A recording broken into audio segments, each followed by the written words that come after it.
BBC world সার্ভিসের একটি সংবাদে প্রধানমন্ত্রী শেখ হাসিনার কণ্ঠস্বর সদৃশ্য কয়েক সেকেন্ডের কিছু কথা শোনা গেছে। সেখানে নাকি তিনি বলেছেন মারাত্মক অস্ত্র ব্যবহার করতে। এই বিষয়টা নিয়ে আলাপ আলোচনার জন্য আজকে আমার এই ভিডিও। ইতিমধ্যে আমি অনুসন্ধানী দুজন সাংবাদিক এবং একজন ফৌজদারি আইন বিশেষজ্ঞের সঙ্গে কথা বলেছি।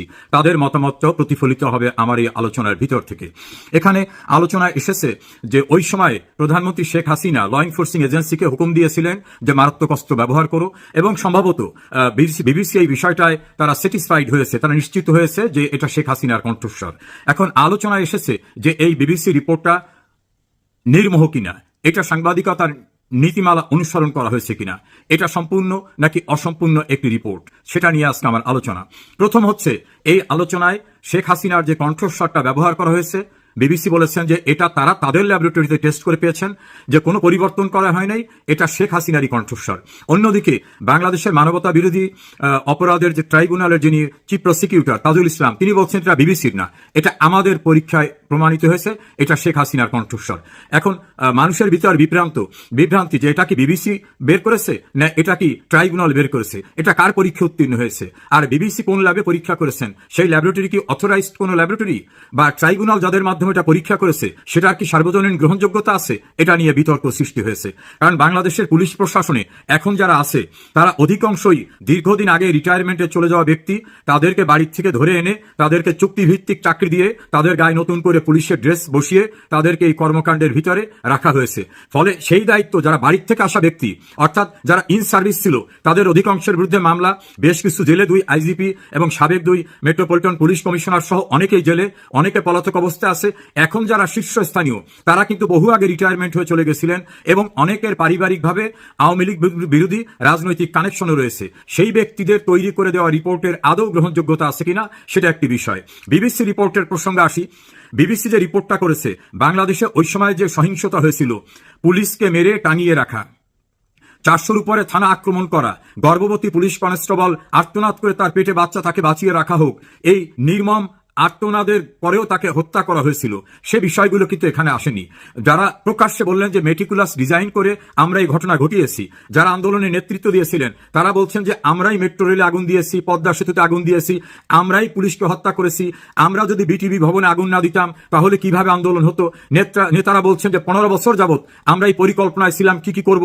তাদের নেতারা বলতেছেন যে এভাবে যদি গভর্নমেন্টকে ফেলে দিতে না পারতেন তাহলে তারা অস্ত্র তুলে নিতেন, তাহলে সশস্ত্র যুদ্ধের পরিকল্পনা যাদের ছিল, যারা প্রকাশ্যে বললেন যে আমরা পুলিশকে হত্যা না করলে এই আন্দোলন সফল হতো না, তাহলে তারা কি শেখ হাসিনার পরামর্শ করেছেন? শেখ হাসিনা কি তাদেরকে নির্দেশ দিয়েছিলেন? এই হাস্যকর কাহিনী নিয়েও কিন্তু অনেক আলাপ আলোচনা হচ্ছে। দেন শেখ হাসিনার এত বড় একটা অডিও ক্লিপকে নিয়ে যদি বড় একটা প্রতিবেদন করতে হয়, তাহলে আওয়ামী লীগের কারু কাছ থেকে বা শেখ হাসিনার মতামতটা জানতে চাওয়া কি সাংবাদিকতার নীতিমালার অংশ ছিল না? শেখ হাসিনাকে তো ফোনেই পাওয়া যায়, অথবা তার দলের সাধারণ সম্পাদক জনাব ওবায়দুল কাদের, তার অন্যান্য নেতৃবৃন্দ আছেন, পার্টির মুখপাত্র শেখ হাসিনা এবং শেখ হাসিনার সেক্রেটারি ওবায়দুল কাদের। রিপোর্টের ভিতর বলা হয়েছে মুখপাত্রের কাছ থেকে শুনেছি, কারো নাম তারা উল্লেখ করলেন না। এর চেয়েও ইন্টারেস্টিং হলো যে কয়েক সেকেন্ডের রিপোর্ট এখানে তুলে ধরা হলো, তার পিছনের অংশ, পরের অংশ কিছুই তুলে ধরা হলো না। বাংলাদেশে একটি চাঞ্চল্যকর মামলা হয়েছিল, সেই মামলাটি যিনি করেছিলেন তিনি করেছিলেন অসীম ক্ষমতাবান একজন মানুষের বিরুদ্ধে। রাতে সাংবাদিকরা তার কাছে গেলেন, যে বললেন যে এত বড় মামলা করতে পেরেছেন, আপনি একটা দুঃসাহসী মানুষ, আপনার এই গর্ব, এই সাহস কিভাবে আসলো? তার অনেকক্ষণ ইন্টারভিউ নিলেন। ইন্টারভিউ নেওয়ার পরে তাকে বললেন আপনার বিরুদ্ধে তো একটা এলিগেশন আছে। উনি বললেন কি এলিগেশন? যে আপনার বিরুদ্ধে তো একটা ধর্ষণের মামলা হয়েছিল। উনি জবাবে বললেন হ্যাঁ, আমার বিরুদ্ধে একটা ধর্ষণের মামলা হয়েছিল, এটা সত্য। তবে সেই মামলায় তদন্ত করে মিথ্যা প্রমাণিত হয়, বাদীকে জেল হাজতে পাঠানো হয়েছিল। রাতে যখন রিপোর্ট করা হলো গণমাধ্যমে, তখন শুধু অতটুকু আসলো যে হ্যাঁ আমার বিরুদ্ধে একটা ধর্ষণের মামলা হয়েছিল, ইহা সত্য। পরের পার্টটাকে বাদ দেওয়া হলো, এভাবে মেলাইন করা হলো তাকে। এই ক্ষেত্রেও শেখ হাসিনার বক্তব্যটা যদি পরিপূর্ণভাবে আসতো তাহলে বোঝা যেত উনি কি কনভারসেশন করেছেন এবং উনি কি বলেছেন বা উনি কি বলেন নাই। আর রুলস অফ বিজনেস অনুযায়ী, বাংলাদেশের বিদ্যমান আইন অনুযায়ী, পুলিশ রেগুলেশনস অ্যাক্ট, পিআরবি এবং ফৌজদারি কার্যবিধিতে যে বিধান আছে তাতে দায়িত্বরত পুলিশকে শেখ হাসিনার আদেশ এবং নির্দেশের অপেক্ষা করতে হয় না। আর স্বরাষ্ট্র মন্ত্রণালয়ের মন্ত্রী শেখ হাসিনা না, সেখানে একজন স্বরাষ্ট্রমন্ত্রী আছেন, তার অধীনে একজন আইজিপি আছেন, এডিশনাল আইজিপি আছেন, metropolitan police commissioner, additional police commissioner, তাদের অধীনে এডিসি, তাদের অধীনে ডিসি, ডিসির অধীনে ইন্সপেক্টর এবং দায়িত্বে যারা থাকেন তাদের কিন্তু গুলি করার এখতিয়ার ট্রেনিং দের সময় দেওয়া হয়েছে। দণ্ডবিধির 96 থেকে 99 ধারায় বলা হয়েছে, যদি এমন কোনো পরিস্থিতি আসে যে পরিস্থিতিতে জীবন এবং সম্পত্তি রক্ষার জন্য তাকে বিকল্প কোনো ব্যবস্থা না থাকায় তাকে কঠিন কোনো পদক্ষেপ নিতে হয়, তিনি সেটা যদি নেন তাহলে সেটা অপরাধ হবে না। আমাদের আইনের ভাষায় বলা হয় সেলফ ডিফেন্স, আত্মরক্ষার অধিকার। তাহলে সেই সময় যেভাবে নির্মমভাবে পুলিশকে মারা হচ্ছিল, দায়িত্বরত সরকারি কর্মকর্তাদের মারা হচ্ছিল, বাংলাদেশের হাজার হাজার কোটি টাকার স্থাপনাকে পুড়িয়ে দেওয়া হচ্ছিল এবং পুলিশকে মেরে টাঙিয়ে রাখতেছিল, এই নির্মম ঘটনায় যারা মারমুখী সহিংস যে জঙ্গি স্টাইলের কর্মকাণ্ড করে তাদেরকে প্রতিরোধ করতে পুলিশ যদি গুলি করে থাকে, করেছে কিনা আমি জানি না, যদি করে থাকে সেটা জীবন এবং সম্পদ রক্ষার যে আত্মরক্ষার অধিকার এবং রাষ্ট্রের সম্পদ রক্ষা, রাষ্ট্রের নাগরিকের জীবন রক্ষার এই সাংবিধানিক দায়িত্ব অর্পিত ছিল ল এনফোর্সিং এজেন্সির মেম্বার যারা সেখানে ডিপ্লয়েড ছিলেন তারা যদি এটা করে থাকে সেটা অপরাধ হবে না, এটা আত্মরক্ষার অধিকার হিসাবে যাবে। আর প্রধানমন্ত্রী শেখ হাসিনা এ জাতীয় কোনো নির্দেশনা দিয়েছেন এর কোনো প্রমাণ কোথাও পাওয়া যায় না, বরং তিনি প্রকাশ্যে বলেছিলেন আন্দোলনরতদের গ্রেপ্তার করবে না, যারা গ্রেপ্তার হয়েছে তাদের জামিনের ব্যবস্থা করো এবং তাদের নিরাপত্তার সঙ্গে আন্দোলন করার পর যাতে নিরাপদে ফিরতে পারে সে জাতীয় প্রোটেকশনের ব্যবস্থা করতে হবে। শেখ হাসিনা নিজে হসপিটালে গিয়ে যারা বিভিন্নভাবে আহত হয়েছেন তাদের দেখেছেন, যারা মারা গেছেন তাদের পরিবারকে ডেকে এনে তাদেরকে দিয়ে রাষ্ট্রের পক্ষ থেকে তিনি তাদেরকে টাকা দিয়েছেন, তাদের পাশে থাকবেন এবং এই ঘটনা তদন্তের জন্য হাইকোর্টের বিচারপতির নেতৃত্বে তদন্ত কমিটি গঠন করেছিলেন এবং জাতিসংঘকেও এই কমিটিকে সাহায্য করার জন্য এগিয়ে আসতে বলেছিলেন। যেখানে তিনি সংবেদনশীলতা দেখালেন, যেখানে তিনি গ্রেপ্তার থেকে নিবৃত্ত করলেন, যেখানে তিনি যারা মারা গেছেন তাদের পরিবারকে ডেকে এনে ক্ষতিপূরণ দিলেন, সান্ত্বনা দিলেন, যারা আহত তাদের হসপিটালে দেখতে গেলেন, তিনি মারাত্মক অস্ত্র ব্যবহার করে নিরীহ মানুষের উপর গুলি বর্ষণ করতে কোনো পদক্ষেপ নেবেন, এটা অবিশ্বাস্য। তৃতীয় হচ্ছে বিবিসির অনেকের কর্মকাণ্ড নিয়ে কিন্তু সংশয় দেখা দিয়েছে। যেমন শেখ হাসিনার চলে আসা নিয়ে প্রথম যিনি রিপোর্ট করেন এপির সাংবাদিক শফিক সাহেব, তিনি কিন্তু এই সরকারের প্রেস অ্যাডভাইজার, এই সরকারের একটি কমিশনের প্রধান, তিনি একসময় বিবিসির সাংবাদিক ছিলেন, তিনিও বেনিফিশিয়ারি এখানে। এই বিবিসির বাংলাদেশে একজন সাংবাদিক ছিলেন, তিনি এই সরকারের সময় একটি গুরুত্বপূর্ণ রাষ্ট্রে প্রেস মিনিস্টার হিসাবে পোস্টিং পেয়েছেন। শেখ হাসিনা সরকারের তীব্র বিরোধিতা করা একটি দৈনিকের অনলাইন ভার্সনের যিনি এডিটর, তিনি এই সরকার আমলে একটি গুরুত্বপূর্ণ রাষ্ট্রে বাংলাদেশ হাইকমিশনে প্রেস মিনিস্টার হিসাবে পোস্টিং পেয়েছেন। ফলে বিবিসিও যে একেবারে বেদ বাক্য বাইবেল বা কোরআন তাদের কোনো ভুল নাই এ কথা বলা যাবে না।